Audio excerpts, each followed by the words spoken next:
삶이 바빠서 막 보험 한 명 누구를 찾아서 소개받아서 막 보험 설명을 들어요. 근데 또 현장에 돌아왔을 때 삶이 너무 바쁘니까 판단을 못하고 막 보류해뒀어요. 근데 7일만 지나도 보험의 상품 내역이 기억이 안 난대요. 근데 뭐만 기억남 줄 아세요? 아, 그 사람 괜찮았더라. 그 사람한테 다시 물어봐야지. 이거는 기억에 남습니다.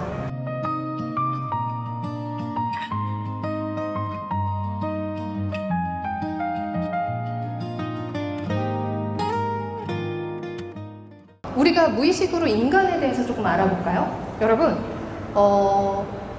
기술이라는 구조 위에 감성을 덧대야 합니다. 기술을 무너뜨리는 거 아니에요. 자, 여러분 보십시오.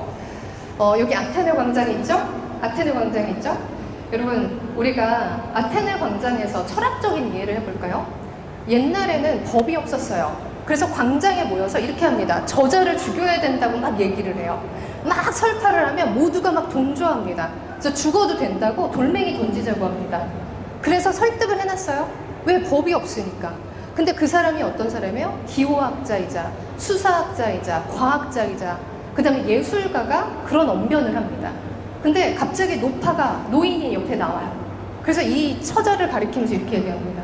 이 여인은 죽어 마땅하지만 이 옆에 있는 아들을 봐라. 이 아이를 어떻게 우리가 챙길 수 있겠느냐라고 얘기하면 방금 전까지 죽이자고 했던 여론이 죽는 현상을 들여다보게 돼요. 그러니까 우리 언론학에서도 그 다음에 뇌인지심리학에서도 인간은 이성적으로 설득이 되는 게 아닐지 모르겠다.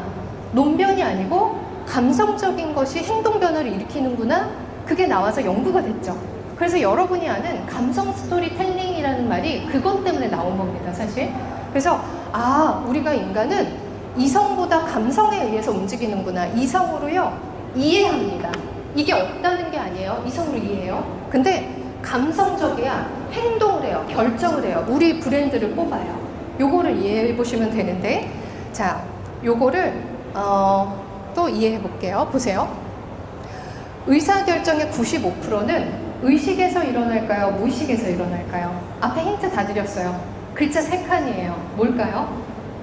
무의식이에요. 네. 그러면 무의식에서 어떤 것들이 일어나는지 볼까요? 여기 같이 한번 읽어볼까요? 이게 캐나다 신경학자 도널드 칸이 이런 얘기를 했습니다. 뭐라고 했어요? 이성은 결론을 낳지만 무엇이? 감정이 행동을 낳는다라는 표현을 합니다. 결정의 핵심 처리는 의식 이전의 차원에서 끝나며 이성은 그 결정을 사후에 합리화해요. 내가 그 이유를 이성적으로 결정한 거야 라는 합리화만 할 뿐이지 내 감성이 있을 때 사람은 행동, doing을 한다는 뜻이에요. 제가 근거를 계속 보여드릴게요. 자, 여기 할아버지가 앉아있죠. 이분이 눈이 멀었어요. 그래서 여기 종이에 보이실지 모르겠지만 뭐라고 영어로 써 있냐면 I am blind라고 써 있습니다. 나는 눈이 멀었습니다. Help me, 나를 도와주세요 라는 말을 썼어요. 그랬더니 사람들이 다 인지는 해요. 장님이구나 하고 지나가요. 이성으로 팩트를 인지를 했는데 행동으로 도움을 줍니까 안 줍니까? 안 줘요. 근데요, 이 멘트를 바꿉니다. 어떻게 바꿨냐면 그래다 It's beautiful day but I can see it 이렇게 합니다. 오늘 굉장히 아름다운 날인데 나는 볼 수가 없군요 라는 멘트를 남깁니다. 그러니까 사람들이 다 기부를 하고 갑니다. 보세요. 똑같이 장님입니다 라는 팩트는 있습니다. 근데 뒤에는 뭐 있어요? 감성을 넣는 거예요. 나도 보고 싶어 파란 하늘을.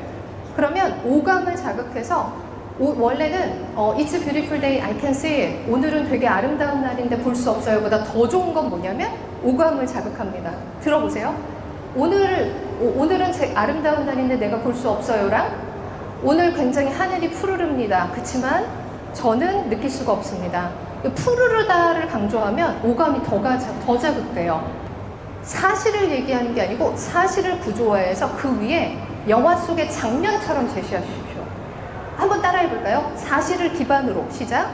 사실을 기반으로 장면을 제시하는 겁니다. 이해되시죠? 장면을 제시하는 거예요. 사실을 기반으로 장면 제시 어떻게 해요? 지금 적으시는 분들 오감을 자극하도록 한번 해보십시오.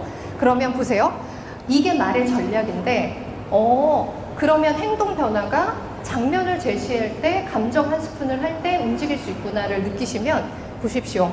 여러분이 많이 하는 겁니다. 실제로 저희 연구실에서도 준비한 팀 중에 하나예요. 여러분 지게차 아시죠? 지게차. 지게차에 AI를 장착했습니다.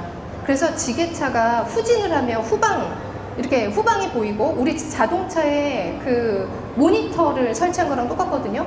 전방도 보이고 후방도 보이는데요. 거기에 AI 기능을 탑재했어요. 어떤 AI를 탑재했냐면 이 팀, 공학팀에서 사람들을 이렇게 근로자들을 이렇게 스캔할 때 그분의 온도, 심박수 이런 거를 다 체크합니다. 그럼 뭐냐면 근로재해, 산업재해가 있는 거를 이 알람, 모니터링을 하면서 빨리 발견을 해요. 그래서 이분이 졸아요. 새벽에 졸아요. 그럼 알람이 울립니다. 그리고 그분의 지게차를 멈춥니다. 그럼 어때요? 안전사고에 훨씬 유리하겠죠. 그러면 안전사고가 일어나서 기업이 위기관리 비용을 많이 제출하는 것을 낮출 수 있겠죠. 맞아요? 그러면 보통의 팀들의 AI 공학자들, 공학 박사들 이렇게 얘기합니다. 본 솔루션은 산업재해를 30% 절감할 수 있어요 라고 얘기해요. 근데 30% 절감할 수 있어요는 시적인, 그냥 팩트적인 요소죠. 맞아요? 그러면 저희가 어떻게 했어요? 팩트 위에 뭐를 얹어라? 뭐 한 스푼? 감정 한 스푼을 얹자고 그랬죠. 그럼 이거에다 감정을 어떻게 담겠습니까? 새벽 3시 지게차가 스스로 멈출 수 있습니다. 그 다음에 경보가 한번 울리고 작업자는 오늘도 무사히 집으로 걸어갈 수 있습니다. 이게 너희의 안전을 도모할게 라는 말일 수 있어요. 그 다음에 또 스캔해 볼까요? 산업재해가 오는 안전한 밤을 관리자가 보낼 수 있습니다. 이런 말을 할 수 있겠죠. 그죠? 이거는 재무를 관리하는 사람, 혹은 기술을 관리하는 사람, 혹은 운영을 관리하는 사람에게 다 다른 가치 제시를 감정 한 스푼으로 해야 합니다. 이해되시죠? 제발 발화자가 하고 싶은 말 말고 청자가 듣고 싶은 말을 심리학적으로 이해하는 그 부분을 확장하셔야 정말 좋은 선택을 가지실 수 있어요. 왜냐면 탁월성이 거의 없어요. 실제로 현장을 가보면. 그래서 우리가 감정을 담는 건 이런 얘기를 하지 말라는 게 아니구나. 이거는 팩트니까 당연히 제시하고 이 위에다가 이 한 스푼을 얹는 게 기술일 수 있겠다. 심리학일 수 있겠다. 이 생각을 한번 해보시면 되게 좋을 것 같아요. 자, 숫자는 이해만 시킵니다. 근데 장면은 각인시킵니다. 여러분 그런 경험 있지 않으세요? 막 보험을 알아봐요. 근데 삶이 바빠서 막 보험 한 명 누구를 찾아서 소개받아서 막 보험 설명을 들어요. 근데 또 현장에 돌아왔을 때 삶이 너무 바쁘니까 판단을 못하고 막 보류해뒀어요. 근데 7일만 지나도 보험의 상품 내역이 기억이 안 난대요. 근데 뭐만 기억남 줄 아세요? 그 사람 괜찮았더라. 그 사람한테 다시 물어봐야지. 이거는 기억에 남습니다. 뭐예요? 장면과 어떤 게 남아요? 여운이라는 인상이 남는다는 거예요. 정보보다. 그래서 여러분이 이 뒤의 힘을 좀 강화할 수 있는 게 굉장히 중요하다라고 느끼시면 됩니다.